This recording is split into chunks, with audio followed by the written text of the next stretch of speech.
Hello students, आज की video में हम जानेंगे डिहाइड्रेशन ऑफ एल्कोहल के बारे में। तो सबसे पहले हम यहाँ पर लेंगे एक इथेनॉल। यहाँ पर ले रहे हैं अपन इथेनॉल। अब इथेनॉल का जब आप क्या करेंगे, डिहाइड्रेशन करेंगे। डिहाइड्रेशन मतलब क्या होता है? डिहाइड्रेशन मतलब होता है रिमूवल ऑफ वाटर। यहाँ पर आपको रखना है कॉन्सनट्रेटेड H2SO4 की प्रेजेंस, और ये जो रिएक्शन प्रोसीड करेगी इसके लिए आपको टेम्परेचर रिक्वायर्ड होगा 443 केल्विन। तो यहाँ पर जब आप 443 केल्विन टेम्परेचर प्रोवाइड करेंगे तो यहाँ से क्या होगा, यहाँ से आपको यहाँ से एक वाटर का मॉलिक्यूल क्या हो जाएगा, निकल जाएगा।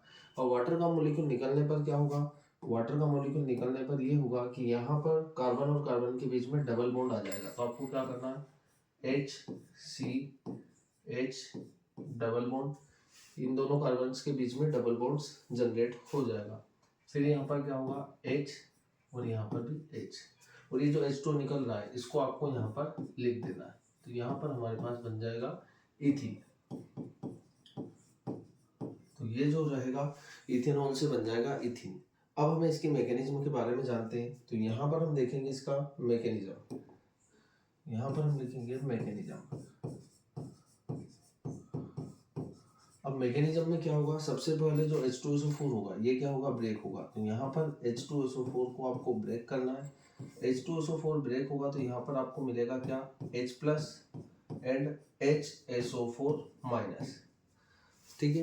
अब स्टेप नंबर जो फर्स्ट होगी हमारे पास, उसमें आपको क्या करना है, स्टेप नंबर फर्स्ट में आपको लेना है यहाँ पर इथेनॉल। तो हम यहाँ पर ले रहे CH3 CH2OH।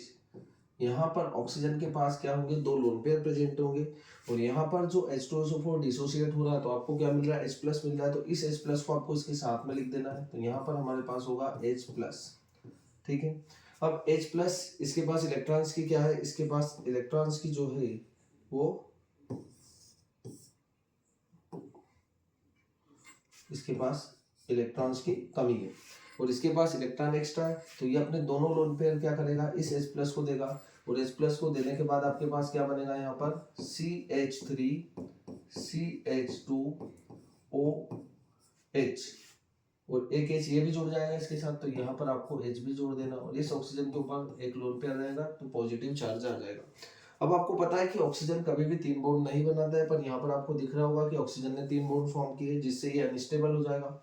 तो स्टेप नंबर सेकंड में आपको क्या करना है, स्टेप नंबर सेकंड में आपको इसी जो प्रोडक्ट है, इस प्रोडक्ट को आप रिएक्टेंट साइड लिखेंगे। तो CH3 CH2O, और ये दोनों H को मैं साथ में जोड़कर लिख रहा हूँ OH2, और इसके ऊपर आ जाएगा प्लस चार्ज, और एक होगा लोन पेयर। अब क्या होगा, ये अनस्टेबल हो जाएगा क्योंकि ऑक्सीजन ने यहाँ पर 3 बॉन्ड बना लिए। 3 बॉन्ड बनाने पर क्या होगा, ऑक्सीजन जो रहेगा इस बॉन्ड के 2 इलेक्ट्रॉन्स इस बॉन्ड में, तो ये दोनों इलेक्ट्रॉन्स लेके यहाँ से निकल जाएगा, और निकलने पर क्या होगा, यहाँ पर हमारे पास बनेगा H2O, और यहाँ पर CH3 और इस CH2 पर आ जाएगा प्लस चार्ज। तो आपको यहाँ लिखना है CH3 CH2 और इसके ऊपर आ जाएगा प्लस चार्ज। अब ये प्लस चार्ज क्यों आ रहा है, क्योंकि इस बॉन्ड के अंदर एक इलेक्ट्रॉन इस कार्बन का था और एक इलेक्ट्रॉन इस ऑक्सीजन का था, पर oxygen is more electronegative than carbon. तो यहाँ से ऑक्सीजन क्या करेगा, अपनी तरफ दोनों इलेक्ट्रॉन्स को अट्रैक्ट करके निकल जाएगा, तो इस कार्बन के ऊपर पॉजिटिव चार्ज आ जाएगा। अब स्टेप नंबर थर्ड में आपको क्या करना है, C, इससे जुड़े हैं 3 हाइड्रोजन,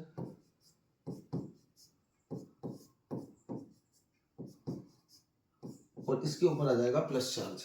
अब क्या होगा, इस कार्बन के ऊपर प्लस चार्ज आया, मतलब इलेक्ट्रॉन्स की डेफिशिएंसी हो चुकी है। तो ये वाला जो कार्बन रहेगा, ये पास वाले कार्बन से इलेक्ट्रॉन्स को अपनी तरफ अट्रैक्ट करेगा, जिससे ये पास वाला कार्बन अपने दोनों इलेक्ट्रॉन्स, इस बॉन्ड के अंदर 2 इलेक्ट्रॉन्स है वो यहाँ पर शिफ्ट कर देगा, और शिफ्ट कर देगा तो यहाँ पर डबल बॉन्ड आ जाएगा। यहाँ पर होगा हमारे पास H CH, यहाँ पर आ जाएगा डबल बॉन्ड, और यहाँ पर C, और ये रहा H, और ये रहा H। आपके पास यहाँ पर बन चुका है क्या, इथीन। यही हमारे पास यहाँ पर फॉर्म हुआ था, और यहाँ से निकल रहा है क्या, H प्लस, और यहाँ पर आपके पास बचा HSO4, तो यहाँ से आपके पास H2SO4 वापस से अलग निकल जाएगा। इसी तरीके से रिएक्शन जो रहेगी ये 3 स्टेप में प्रोसीड करेगी। तो ये होगा डिहाइड्रेशन ऑफ एल्कोहल।